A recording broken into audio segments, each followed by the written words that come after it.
Why could she not quit pondering that flounced petticoat? The rule of the river was vigilance, Pa had always said. Embraced by blooming redbud and dogwood on both banks, the Buchanan gushed snow-cold in the spring thaw, its muddy depths a maelstrom of danger. Yet even the high water could not keep Tessa's thoughts from wandering over mountain, nor silence her eldest brother's promise to return from there with a gift fit for a town-bred lass.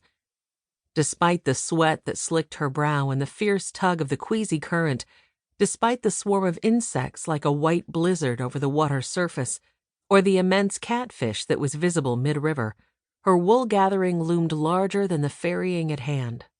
Starved for frippery she was. Might Jasper bring her a pined-for petticoat that fell with a flounce to the top of her ankle bone? "Tessa!" Her uttered name was half-hiss. Rarely did Ross speak so. If he'd jabbed her with his iron-tipped setting pole, she'd have been less startled. While his gaze swung wide, taking in the opposite shore, hers narrowed to her youngest brother. His wary stance bespoke danger as much as the nervy, blindfolded horse they'd taken aboard their ferry. Ears back, nostrils flaring, tied to both railings by the bridle, the nag looked near to bolting. 'Twas always the creatures that sensed danger first. The ferry rocked from the horse's skittish dance, slapping the muddy water and sending up frothy spray. Squinting, Tessa scanned the west shore. Beyond the muted birdsong and wildflower-fringed bank they were hurtling toward were 3, 6, 11 Shawnee, streaked with war paint, their bald heads befeathered, all wending single file among the leafing trees. Their blackened eyes so like a coon's, their split earlobes adorned with flashing pendants and hoops, and their near-naked, hard-muscled forms sent a tremor through her. Even without war clubs, knives, and muskets likely gotten in Pontiac's rebellion, these were the deadliest of forest warriors, dark eyes trained on the ferry. "Lord Almighty," Ross breathed. 'Twas something their mother oft said, the start of many a silent prayer. Here and now, in their predicament, it seemed more epithet. "Pull backwards," Tessa choked out.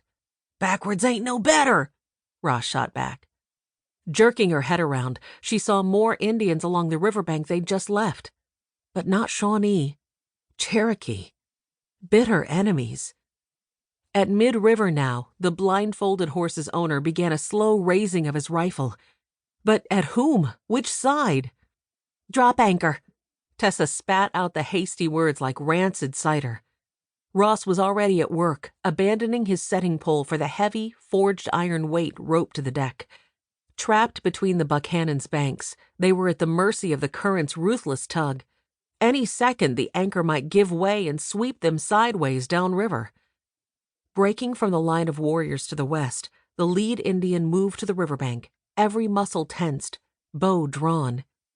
His target? Stomach fisted and nerves raw, without so much as a barrel to cower behind, Tessa braced for the whoosh of his arrow.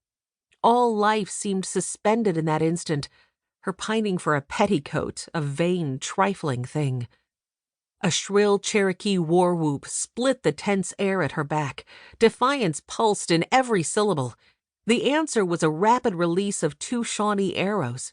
Tessa whirled as an outcry erupted on the opposite bank, one taunting Cherokee doing a macabre dance.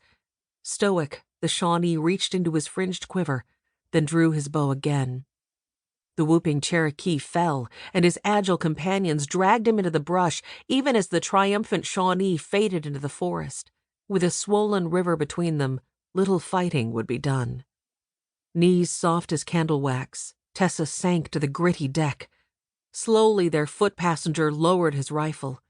Ross studied the anchor chain as if in no mood to lift it and reach the Shawnee side. "Best tarry a spell," the frontiersman said beneath his breath. Ross gave a nod, even as the ferry strained to be free. Raising her knees, Tessa folded her arms and rested her head on them, stricken thoughts spinning to those in the settlement. Trapped on this river, how could they sound an alarm? Quickly she ticked off the whereabouts of those in gravest danger.